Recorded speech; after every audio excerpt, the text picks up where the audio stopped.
whenever they go against the tyranny of diversity, equity, and inclusion. We fear speaking truth because now, unfortunately, truth is in the minority. Congress just passed a bill where stating something as basic as the biblical teaching of who killed Jesus could land you in jail. But make no mistake, before we even attempt to fix any of the issues plaguing society, we must first get our own house in order, and it starts with our leaders. The bishops and priests appointed by God as our spiritual fathers must be rightly ordered. There's not enough time today for me to list all the stories of priests and bishops misleading their flocks, but none of us can blame ignorance anymore and just blindly proclaim that that's what Father said. We must be intentional with our focus on our state in life and our own vocation. And for most of us, that's as married men and women. Still, we have so many great resources at our fingertips that it doesn't take long to find traditional and timeless teachings that haven't been ambiguously reworded for our times. Plus, there are still many good and holy priests, and it's up to us to seek them out. I'm certain the reporters at the AP could not have imagined that their attempt to rebuke and embarrass places and people like those here at Benedictine wouldn't be met with anger, but instead met with excitement and pride. Not the deadly sin sort of pride that has an entire month dedicated to it, but the true God-centered pride that is cooperating with the Holy Ghost to glorify Him. Reading that article now shared all over the world, we see that in the complete surrender of self and a turning towards Christ, you will find happiness. Right over the centuries, there have been great wars, great famines, and yes, even great diseases, all that came with a level of lethality and danger. But in each of those examples, church leaders leaned into their vocations and ensured that their people received the sacraments. Great saints like St. Damien of Malachi, who knew the dangers of his ministry, stayed for 11 years as a spiritual leader to the leper colonies of Hawaii.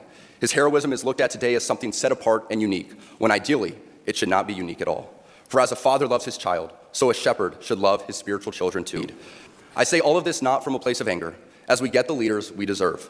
But this does make me reflect on staying in my lane and focusing on my own vocation and how I can be a better father and husband and live in the world, but not be of it. Focusing on my vocation while praying and fasting for these men will do more for the church than me complaining about her leaders.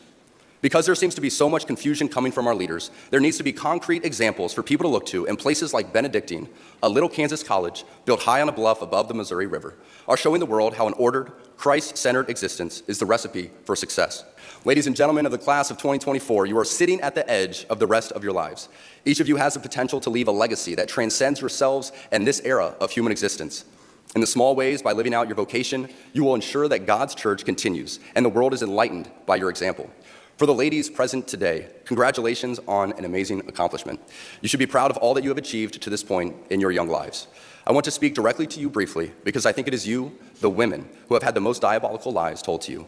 How many of you are sitting here now, about to cross this stage, and are thinking about all the promotions and titles you are going to get in your career? Some of you may go on to lead successful careers in the world, but I would venture to guess that the majority of you are most excited about your marriage and the children you will bring into this world. I can tell you that my beautiful wife, Isabel, would be the first to say that her life truly started when she began living her vocation as a wife and as a mother. I'm on this stage today and able to be the man I am because I have a wife who leans into her vocation. I'm beyond blessed with the many talents God has given me, but it cannot be overstated that all of my success is made possible because a girl I met in band class back in middle school would convert to the faith, become my wife, and embrace one of the most important titles of all, homemaker.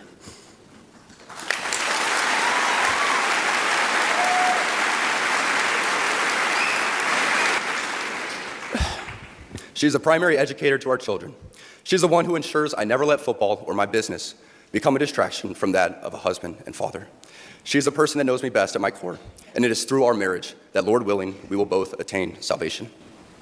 I say all of this to you because I have seen it firsthand, how much happier someone can be when they disregard the outside noise and move closer and closer to God's will in their life. As a man who gets a lot of praise and has been given a platform to speak to audiences like this one today, I pray that I always use my voice for God and not for myself.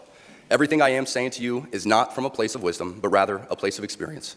I am hopeful that these words will be seen as those from a man, not much older than you, who feels it is imperative that this class, this generation, and this time in our society must stop pretending that the things we see around us are normal. To the gentlemen here today, part of what plagues our society is this lie that has been told to you that men are not necessary in the home or in our communities. As men, we set the tone of the culture, and when that is absent, disorder, dysfunction, and chaos set in. This absence of men in the home is what plays a large role in the violence we see all around the nation.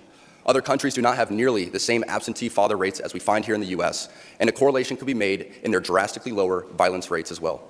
Be unapologetic in your masculinity, fighting against the cultural emasculation of men. Do hard things.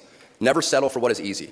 You might have a talent that you don't necessarily enjoy, but if it glorifies God, maybe you should lean into that over something that you might think suits you better. What you must remember is that life is about doing the small things well, setting yourself up for success, and surrounding yourself with people who continually push you to be the best version of you. I say this all the time, that iron sharpens iron. It's a great reminder that those closest to us should be making us better. If you are dating someone who doesn't even share your faith, how do you expect that person to help you become a saint? If your friend group is filled with people who only think about what you're doing next weekend and are not willing to have those difficult conversations, how can they help sharpen you? As you prepare to enter into the workforce, it is extremely important that you actually think about the places you are moving to. Cost of living must not be the only arbiter of your choices, for a life without God is not a life at all, and the cost of salvation is worth more than any career.